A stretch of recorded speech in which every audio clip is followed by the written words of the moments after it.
Em nome do Pai, do Filho e do Espírito Santo. Amém. Salve, querido irmão e irmã. Hoje, sábado, 32ª semana do Tempo Comum, meditemos o Evangelho de São Lucas, capítulo 18, versículos de 1 a 8. Naquele tempo, Jesus contou aos discípulos uma parábola para mostrar-lhes a necessidade de rezar sempre e nunca desistir, dizendo: numa cidade havia um juiz que não temia a Deus e não respeitava homem algum. Na mesma cidade havia uma viúva que vinha à procura do juiz pedindo: faz-me justiça contra o meu adversário. Durante muito tempo o juiz se recusou.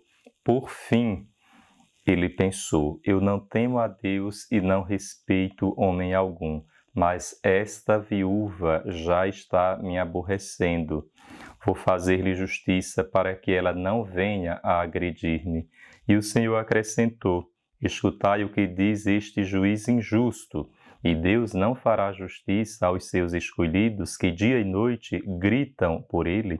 Será que vai fazê-los esperar?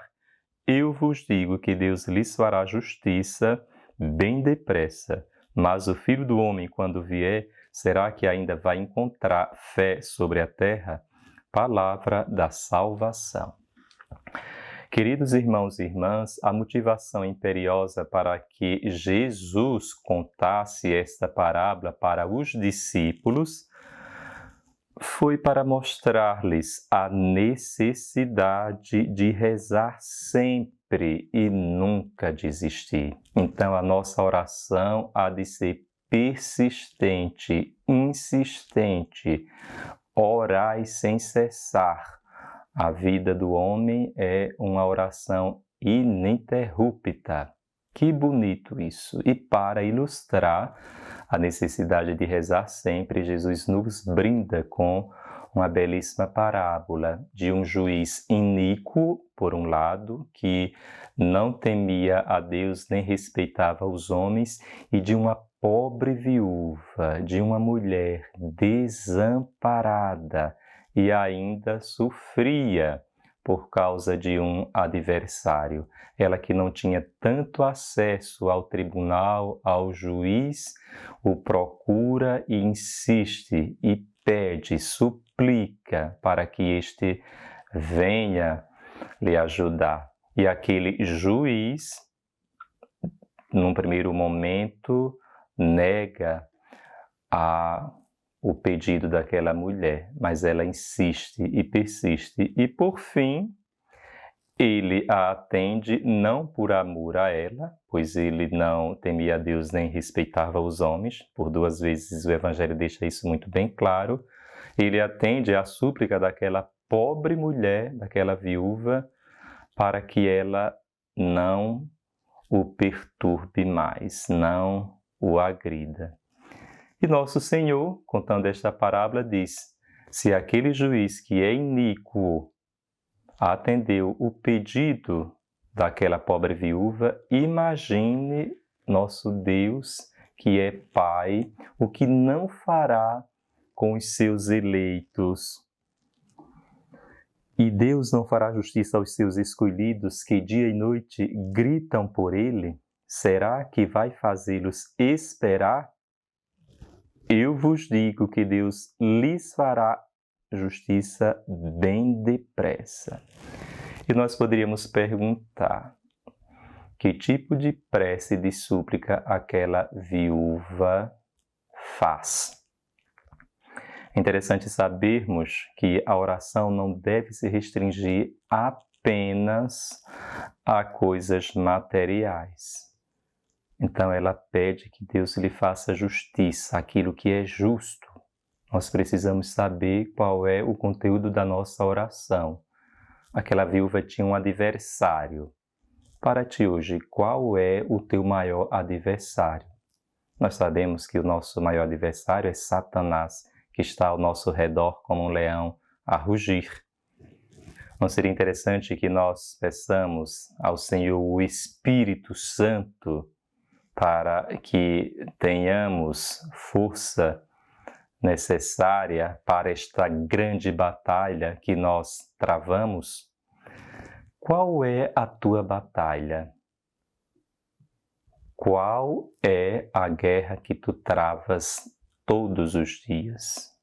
Quando nós chamamos Deus de Pai, é importante que nos sintamos filhos.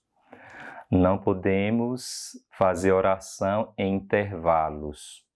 Ou seja, a oração há de ressoar na nossa vida. Santa Teresa diz que nós precisamos sair da esfera de fazer oração para que sejamos orantes. Não sejamos como aqueles 9 leprosos que foram curados, disseram: Senhor, tem piedade de nós. Mas, quando foram curados, quando os seus corpos foram sarados, não se preocuparam em voltar para o Senhor e adorá-lo e servi-lo. Então, não sejamos egoístas nas nossas orações. É importante que nós enfoquemos muito mais, como diz Santa Teresa, a presença de Deus quando nós lhe dirigimos as nossas orações, do que focarmos a nossa atenção em nós mesmos. Ela diz, é muito mais interessante que você se volte pelo menos um pequeno momento para Deus do que você se voltar apenas para as suas necessidades e sempre pedir que Deus esteja apenas lhe servindo em vez de você servi-lo. E ainda ela diz, não acredite que pelo fato de você estar utilizando os lábios, movimentando os lábios em oração ao Senhor, não acredite que o fato de você fazer súplicas ao Senhor, mas o teu coração está distante dele,